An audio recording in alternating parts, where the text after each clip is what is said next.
Hello everybody, Luke Smith here. Dafydd Hughes, a Welsh wanker. It's a Welsh name, so it's a Welsh wanker. To be fair, like, Wales is not a real country. I forget what sort of place they call Wales, but apparently it's not an actual country. It's something. It's a thing. So this was posted on the 4th of April last year.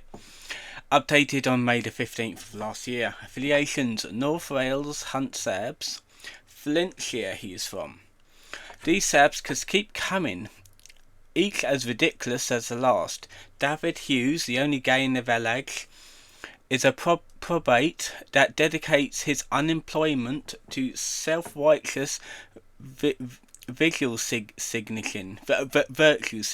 signalling, violence and intimidation, all in the name of sabbing.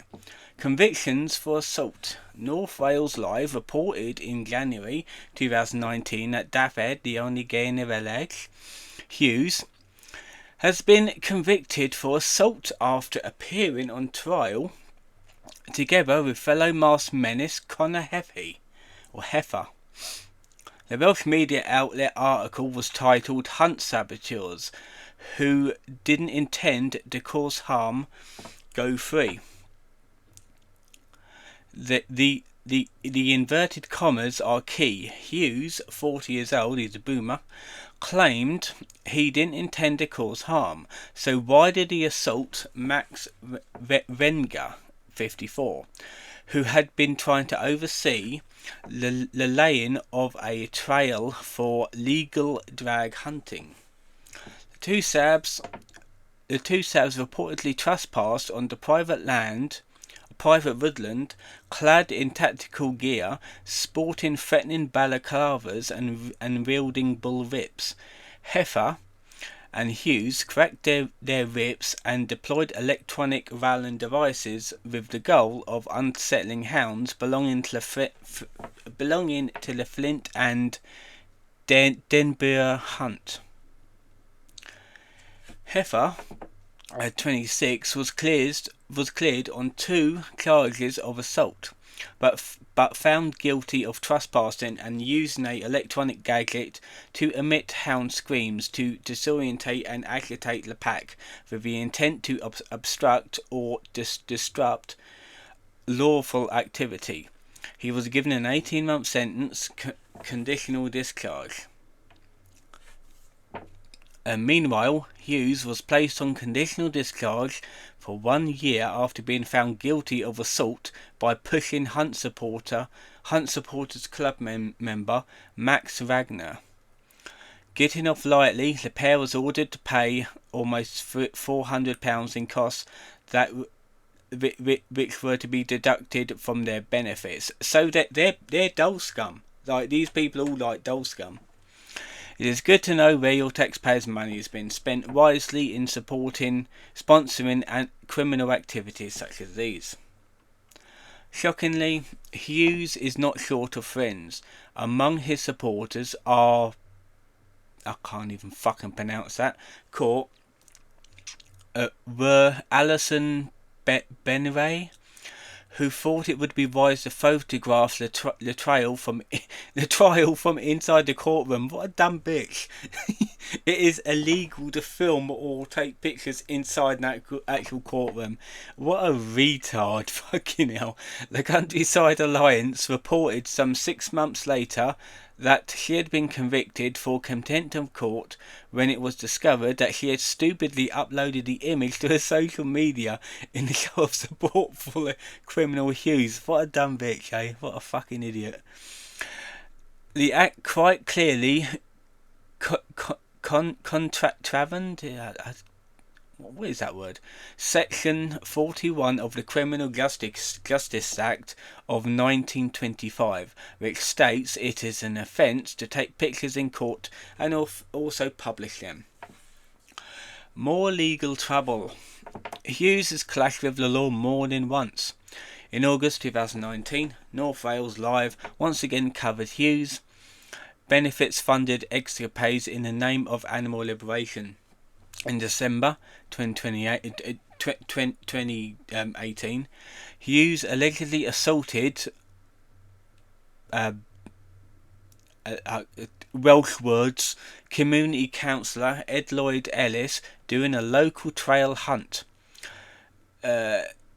Lloyd Ellis had approached Hughes to remind him that he could not go down the road under the Countryside's Rights of Way Act and common law because that they was going to intimidate, disrupt or prevent a lawful activity. Typically, Hughes was masked up and ready to stir trouble. Hughes allegedly attacked Lloyd Ellis, who claimed that he grabbed me around the throat first, and one of his colleagues tried to remove his arm. I was very disappointed that the charge wasn't dropped. Well, if someone grabs you by the throat, just sharply raise your knee into the attacker's groin. That normally works. Predictably, Hughes denied the charges and even claimed that Lloyd Ellis attacked him. However, the Crown Prosecution Service clearly felt that the assault on Lloyd Ellis was more believable, as it was Hughes who found himself in the dock in 2019. However, the convicted criminal managed to avoid prosecution this time, because of course they fucking did.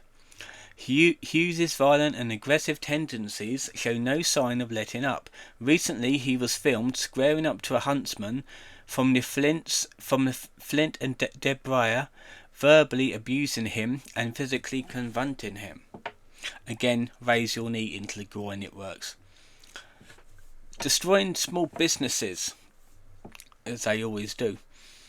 Dafydd, the only guy in the village, Hughes' tactics aren't limited to intimidation and violence. Sadly, like Sabs, Jenny McRae and Kathy Scott, Hughes relishes in the opportunity to destroy any business if it shows a shred of support for local hunts, or even contravenes his extremist vegan ideologies in any form. So these are all the perfectly legal businesses that he was found problems with because he's an idiot. Verifying innocent rural establishments such as the Lindia Inn and Rug Estate farm shop, Hughes wants the whole world to march the beat of his drum, and doesn't seem to care what other people might not share his extremist views. As if my food wasn't horrible enough, there a load of fox hunters turned up. Sick. What does sick mean? I keep seeing that pop up somewhere. With their, I don't know what that word is, clapping everywhere. Dafydd, the only guy in the village, wrote.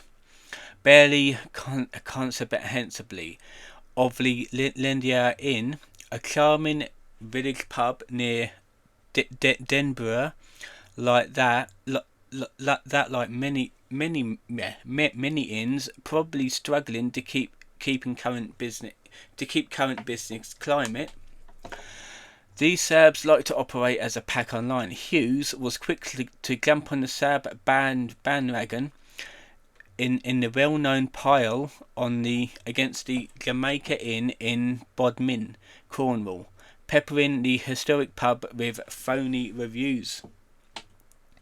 But most shockingly, Hughes even had the gall to attack a vet online, urging the public to boycott the veterinary centre in Dingborough. Hughes accuses veterinarian John Hickerton of supporting illegal fox hunting, an accusation that the vet centre is very quick to correct. For a so-called animal lover, attacking those who nurse wounded creatures back to health seems like a twisted kind of logic. Extreme ideologies. Like many hardcore Sabs, Hughes' convictions are fueled by a flaming cocktail of extremism. He holds a strong hatred for the police, a view shared by other Sabs, like Gemma Barnes or Neil Bacall, which I think I've already talked about. Hughes' own Facebook profile trumpets his subscription to ACBA, a registered hate symbol by the Anti-Defamation League, which simply means all cops are bastards. And he wears a mask. Why is he wearing a face mask? I thought he hates the system. Meanwhile, local sources has attested to his work-shy nature. Neighbours report that Hughes allegedly kept cashing in on his grandmother's pension after her death by moving into her house illegally, sectioning himself and claiming mental illness. Are the old tired card as always. But they still somehow have the capacity to constantly harass and the Flint and Denbighshire hunt with girlfriend Emma Jones, and there's him there trying to get his tongue in a dog's throat because he's probably into bestiality as well. So that was Dafydd, the only gay in the village. Now let's do John Harwood, aka Gay Edward, and this was posted in March of 28th of last year, updated on the 15th of May of last year. Jarrow-on-Tyne affiliations, North East Hunt monitors. John Harwood, or Gay Edward, right, let me just, yep, that's fine. Gay Edward, as his Facebook is thoroughly named, recently made a play for Sabs stardom by spouting nonsense on ITV News. Much like his Warwickshire-based fellow Hunt supporter, Sabs supporter, Caroline Hunt, or Caroline Cunt as I like to call her.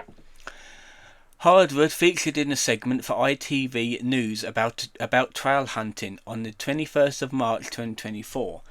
Unlike the report from Channel 4 a few weeks earlier, which relied on the racist Sab sympathiser Caroline Cunt for expert commentary, the ITV report provided a clear account of what trail hunting is and how it is practiced legally in the northeast, interviewing several huntsmen in the local area. Harwood is introduced as a leading figure and spokesperson for the Northeast Hunt monitors. Although he has generally tried to stay out of the limelight, 20 seconds into ITV clearly seemed to be a good opportunity,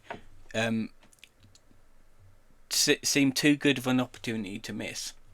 During the interview, he claimed if the hounds are trained to follow the scent of fox urine, and they come across a live fox, they'll chase a live fox, so there's no need for that. Eloquentity is put by the North East Hunt Monsters' finest. Mysteriously, John is introduced by ITV's Rachel Bullock as John, who doesn't want us to use his surname. Well, we got his surname now, is Harwood. As ever, hunt saboteurs are passionate enough about their convictions to spout rubbish on national television. They just lack the courage to tell you who they really are. By contrast, Gareth Rochman, Master Huntsman of the Zetland Hunt, and Ross Crawford, Master Huntsman of Bedale, were also interviewed in the report, are all too happy to reveal their names and stand up to their beliefs. Good on them. Despite never revealing his full name, Harwood was given a platform by ITV, a national broadcaster with a public service remit, to spout their own insane political commentary. I just don't think that their hunts change until they're forced to change, and that will be a change of government when trail hunting is eventually banned. He opines. Well, you can't really ban something that's perfectly legal. Surely this kind of anonymous political sniping is best left to Twitter and X, not clogging up the airways of Britain's oldest commercial TV network. Isn't the BBC the oldest television network? For the most part, fortunately, the feature is balanced and actually interviews huntsmen on the grounds for a change. Gareth Rochman encourages protesters and Sabs to come and actually have a look a bit more at what modern hunting really is. I don't think many people are actually opposed to the fact of people riding across the countryside and chasing a rag, which is actually what does happen, he adds. Mr. Watchman went on to explain why the scent of fox urine is used in trail hunting. After the 2004 Hunt Act came into effect, the use of other natural scents such as aniseed actually resulted in more of a risk of hounds chasing live foxes and other wildlife, not less. Thus, an animal-based scent turned out to be the safest despite the half-baked guesses of Sabs like Harwood. By contrast, while hunts take great care in choosing scents that pose the least danger to wildlife, hunt Sabs routinely spray hounds with Sentinella, a registered pesticide which requires a license to use. Sentinella possesses the properties that can trigger allergic reactions and extreme distress in dogs.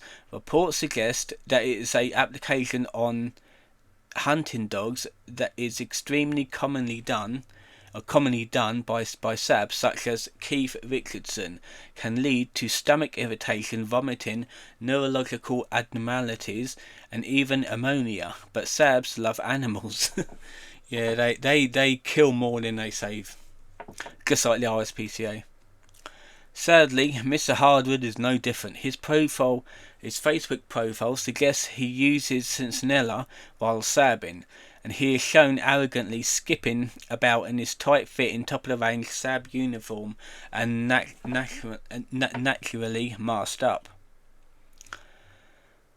The use of Sentinella is subject to extreme ethical concern and proves that there is an inherent hypocrisy within Sab groups that claim to love animals. We wonder if Facebook friend Lindsay Gilmore would think Mr. Harwood is such a nice ass if she knew he ran the risk of poisoning dogs.